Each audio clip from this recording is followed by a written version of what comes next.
I want to talk about a tactic that we are watching the American Gestapo, known as ICE, use more frequently against American citizens in particular, and how this tactic is meant to do what's called chill dissent.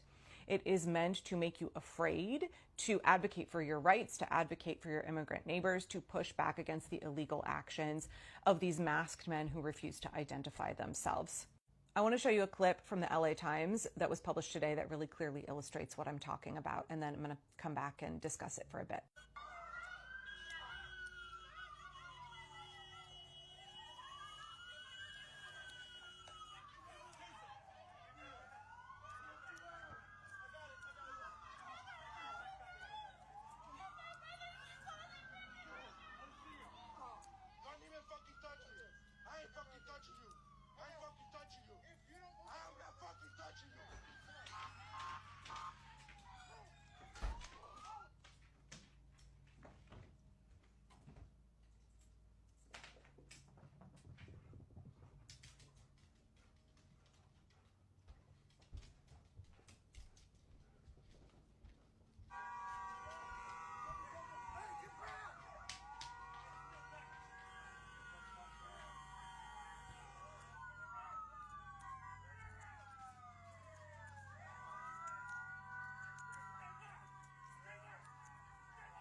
So what we are seeing ICE doing more, well, are they even ICE? They are masked men who refuse to identify themselves.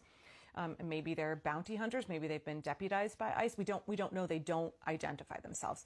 But what we're seeing is that when protesters attempt to exercise their constitutional right to ask for identification, to communicate with them, to show up when these folks sweep into communities to snatch up immigrants, we're seeing that ICE is interacting with them, and whoever these agents are interacting with them in a way that is escalating the situation instead of de-escalating it, right? We know that these guys have zero de-escalation training. They have no interest in de-escalating. And in fact, I would argue that what we're seeing is that they are interested in escalating the situation. They are hoping to manufacture a situation in which they can trump up some charges, right? They are hoping to manufacture a situation in which they can accuse you of, obstruction or assault, as in this case, or resisting arrest, et cetera, et cetera. Now, we clearly saw this happen in New Jersey with U.S. Congresswoman LaMonica McIver when she and other elected officials showed up in order to do their job, right? Engage in their legal oversight activity to inspect a private ICE facility where there was concerns about the conditions and the potential for that facility to have not been correctly permitted and licensed. And we saw that ICE escalated that situation. We saw that ICE absolutely created a dynamic where, people were touching each other, and there was shoving. ICE shoved the Congresswoman, and they have charged her with assault. I've watched that video. You can go watch it. It's online. I can't figure out anywhere in that situation where the Congresswoman assaulted an ICE officer. But ICE is engaging. They are looking for that physical contact. They are trying to create a situation where they can accuse you of assault, right? And whether or not those charges stick. And we could talk about the fact that the response from congressional leadership, Democratic leadership, has been really underwhelming when it comes to the way that Congresswoman McIver is being targeted. She has been indicted, and I'm sure that she will successfully defend herself against those charges. But the way that ICE is looking to manufacture assault charges, whether or not they will stick, it is just simply the threat of those that is meant to chill dissent. They want to make you afraid to interact with them. They want to make you afraid to question them. They want to make you afraid to exercise your constitutional rights. They are using the threat of assault charges. They are using the threat of sending you to federal prison in order to get you to back down and to obey in advance, right? To let them do what they want to do, let them infringe upon your rights, the rights of your neighbors. They want to normalize the fact that they are above and outside of the law and they can do whatever they want. And if you interface with them in any way, shape, or form, they will create a situation in which they escalate what's happening and they can, use their interaction with you to accuse you of assault. And we know, I can get into this in another video, but we know that charges like, obstructing an officer or charges like assault, like these are very frequently trumped up charges. They are charges that are manufactured by law enforcement.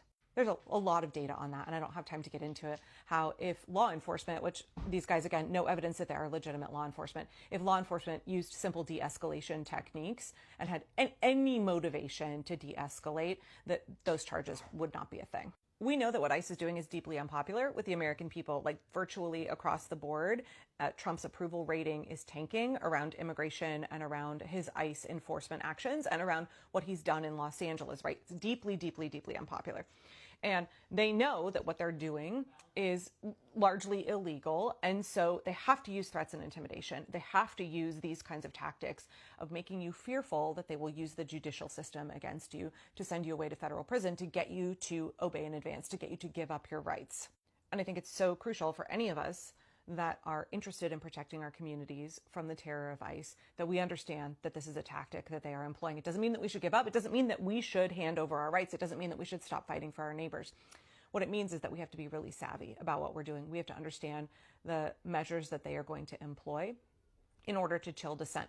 We cannot let our dissent be chilled, right? The appropriate response is not to let them win at what they're doing. The appropriate response is not to say, shit, this is really scary. I can't afford to go to prison. I can't even afford to, pay bail and go through a court proceedings, get dragged through court, even if at the end I am confident that I will be found not guilty because I didn't assault an officer. Like you saw that video, right? You saw the same things I saw in that video.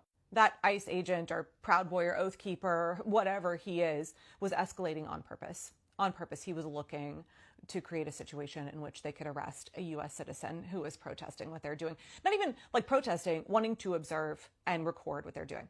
So we have to be really, really savvy. And I think this is one of the reasons, one, it's really, really important that we all take a know your rights training. We all need to know what our rights are and we need to defend them, right? You cannot defend your rights if you don't know what they are and are not confident in being able to assert them.